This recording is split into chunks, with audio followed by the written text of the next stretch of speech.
और 1 साल में पाकिस्तान का सबसे बुरा आदमी इसने मुझे बना दिया। आज ये आदमी ये कहता है सुप्रीम कोर्ट में जाके कि मेरे खिलाफ प्रोपेगेंडा हो रहा है। मैं कहता हूं मुझे बुलाया जाए। मैं समझता हूं, देखे वैसे तो मुझे बात नहीं करनी चाहिए मुझे, लेकिन एक बात कहनी है कि जवाद एस ख्वाजा साहब से इनकी रिश्तेदारी है। मैं समझता हूं कि कॉन्फ्लिक्ट ऑफ इंटरेस्ट की वजह से ये केस उनको नहीं सुनना चाहिए, क्योंकि मीर शकील साहब की जो सिस्टर है जवाद ख्वाजा के भाई से ब्याही गई है और ये रिश्तेदारी है, और इस रिश्तेदारी की वजह से मैं समझता हूँ ये केस उनको नहीं सुनना चाहिए। लेकिन जाहिर बात है मैं कौन होता हूँ भाई ये बात कहने वाले, लेकिन मैं इसलिए कहना चाहता हूँ कि ये वो आदमी है जिसने पूरे पाकिस्तान का दिल दुखाया है। इसने हमने जब अपने खिलाफ बातें हुई थी तो इतना नहीं बोले थे, लेकिन आज ये आर्म फोर्सेस के भी अगेंस्ट बात कर रहा है।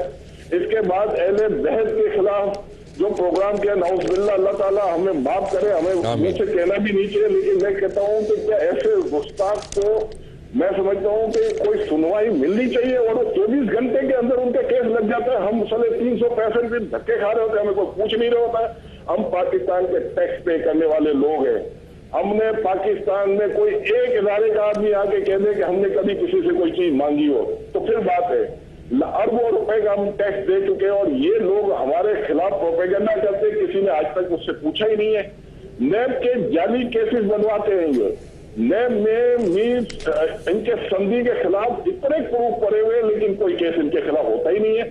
मैं समझता हूं कि इस वक्त अगर गवर्नमेंट कोई काम करना चाहे तो मैं उनको खुदा का वास्ता देता हूं कि मीर शकील साहब की आप फाइलें खोलें और उसको देखें। सबसे बड़ी बात मैं आपको बताता हूं, ये कहते हैं कि हम टैक्स चोर नहीं है।